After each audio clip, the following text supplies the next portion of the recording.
عدنا لصفحاتنا. الاستاذ عبد الله كمال، رئيس تحرير صحيفه ومجله روزا اليوسف. التغيير في بعض الاتجاهات لبعض الصحفيين الكبار او المتوسطين او الصغار في الفتره الجايه ما بين 2005 و2010 و2011 و2012، الجدل اللي بيصاحب الحراك اللي في البلد ده، هل ده مرتبط باتجاه معين، صحف قوميه او صحف خاصه وصحف حزبيه، ولا هو هيشمل الكل؟ انت سالتني طبعا على حد من الزملاء، لكن انا خلينا نفتح الاجابه شويه. يعني هو في مؤشر اولاني بعد عمليه تعيين زملاء رؤساء تحرير الصحف القوميه من حوالي سنه، ادى الى انه بعض الزملاء رؤساء تحرير الصحف الخاصه ينتابهوا من الحلم من جديد بان يصبحوا رؤساء تحرير مطبوعات قوميه. ده كلام حصل من حوالي سنه.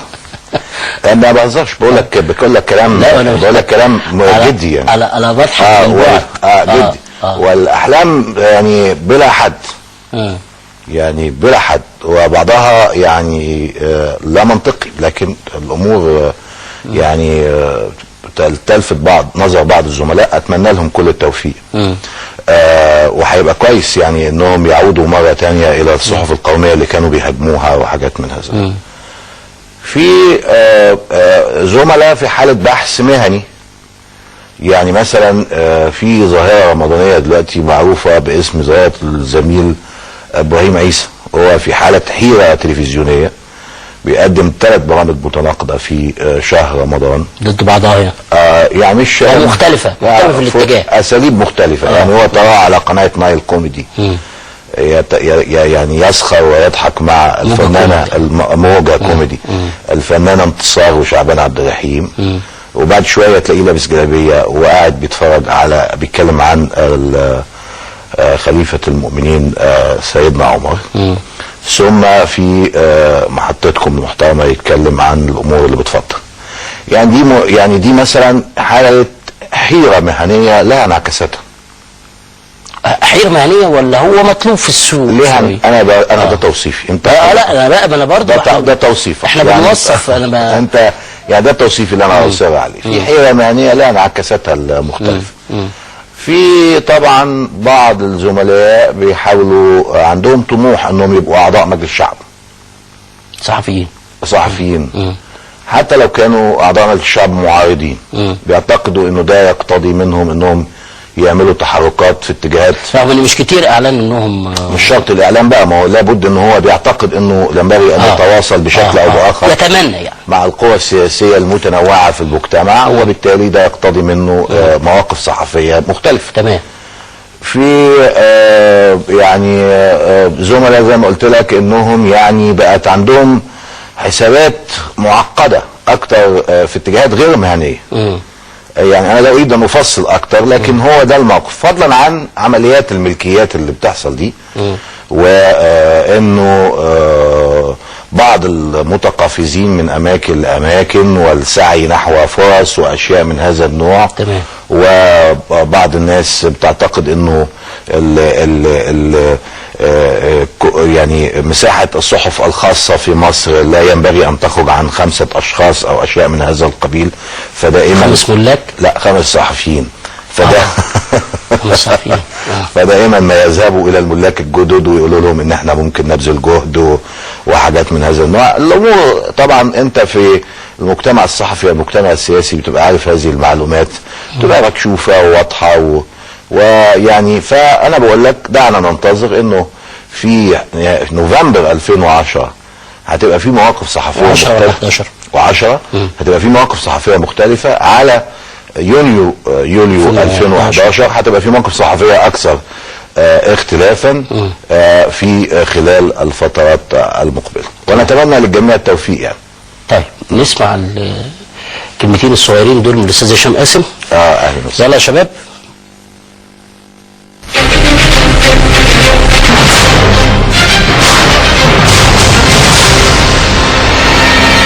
يعني انت عندك 8 مؤسسات مملوكه للدوله، 5 بيسموهم الجنوب و3 الشمال. اعتقد في المرحله القادمه انه هيبتدي تصفيه الخمسه بتوع الجنوب اللي هم مواردهم اقل وانتشارهم اقل. احنا عندنا دار الهلال، دار التعاون، روزا اليوسف، دار الشعب، ودار المعارف بعد الاندماج بعضهم يعني دول اسمهم مؤسسات الجنوب. تعرف يعني في الوسط الصحفي اللي بيسموا لانهم الافقر يعني. دول هيحصل انه الفتره الجايه حسب توقعاتك انه اعتقد فتره ما بعد الرئيس مبارك، لان هو قال انا مفيش حاجه هتتخصخص ولا حاجه هتتلمس في عهدي. فاهم ازاي؟ انما مفيش ضمانات لاستمرارها ما بعد كده. ان دول يعاد هيكلتهم ولا دول صعب قوي اعاده الهيكله، واصل يتقفلوا يعني يا استاذ هشام؟ اعتقد ان في حالات كتير هيبقى الحل هو المعاش المبكر.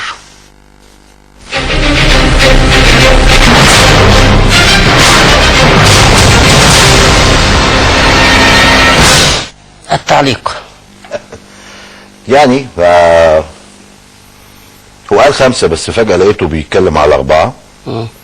اعتقد ان تشخيصه غير مبني على معلومات دقيقة، مع كامل الاحترام لكل المؤسسات، الا انه روزا اليوسف بالتحديد مؤسسة لم تصنف ابدا على انها جنوب، سواء كانت في الفترة اللي بتطلع فيها مجلتين اسبوعيتين او كانت في الفترة اللي بتطلع فيها مجلتين اسبوعيتين وجريدة يومية. ما قد لا يدركه الاستاذ هشام لانه مش صحفي، هو انه العلامات التجارية لهذه المؤسسات الضخمة يعني ربما تفوق في قيمتها ماليا وسوقيا قيمة الاصول التي تقدر بالمليارات. مش هكلمك على روزا اليوسف، لكن البراند اللي اسمه دار الهلال اللي عملته عائلة زيدان القادمة من الشام الى مصر في نهاية القرن ال19 وبداية القرن ال20، ده يعني له قيمة عالية جدا لا تؤدي الى مثل الحالات اللي هو بيقول عليها. طبعا ولا نوع من انواع المعاش المبكر لا في عصر السيد الرئيس محمد حسني مبارك ولا في عصر تالي. انا ارى انه التحديات هتفرض نفسها على مختلف الصحف، خاصة وعامة وخاصة وقومية، على مسألة المستوى المهني، لانه هنبقى امام التحدي الالكتروني. هو ده اللي هيؤدي الى تحديد قواعد الناس في الفترة المقبلة. يمكن يلفت نظرك انه كلمة قالها ميردوخ من كام يوم بخصوص انه حتى هذه التكنولوجيا الكبيرة او الضخمة المتمثلة في جهاز الايباد اللي بدأ خلى القراءة المدفوعة متاحة، انه ده هيؤدي الى مش هيؤدي الى اختفاء الصحافة المطبوعة والورقية في فترة قريبة، ولكن ده هيفضل موجود. فده تحدي من التحديات اللي هتبقى موجودة في المنطقة. التحدي اللي بيواجهه الاخ هشام باعتباره صاحب مشروع معلن بيدلل على اسهمه من فترة طويلة، هو انه يطلع الجورنال. بيدلل طبعا، وكان بيدعو الناس الى شراء السهم احيانا ب50,000، وانه ممكن يعني يا جماعة 5 أو 6 اشخاص يشتركوا في سهم واحد وحاجات من هذا النوع. البروجكت اللي هو بيدعو لانه يعمله من يوم ما ساب جريدة المصري اليوم او سيب ليها بيعاني من مشكلة كبيرة. بعض الناس بتتكلم على انه رئيس تحرير احدى الجرايد الزملاء يعني هيسيب جورنانه ويروح لجريدة هو هيطلعها، اللي انا ما اعتقدش انها هتطلع، ولو طلعت هتبقى بتواجه مشكلة كبيرة جدا لاسباب منطقية. الصحافة القومية بتعبر عن فئات اجتماعية بعينها، واخد بالك؟ مش بتكلم على اغنياء وفقراء وكده، لكن في مصالح بتعبر عنها هذه الصحافة القومية بشكل ما في اطار مفهومها القومي، واخد بالك؟ الصحف الخاصة لما ظهرت كان كل جورنان من الجرايد الابرز في الصحافة الخاصة، سواء كان الدستور او المصري اليوم او الشروق مؤخرا، عنده مساحة من المصالح التي يعبر عنها في اطار ملكها او الشريحة اللي يعني هسميها شريحة، هسميها انا مصالح يعني كما تسميها. في مساحة معينة بتغطيها المصري اليوم،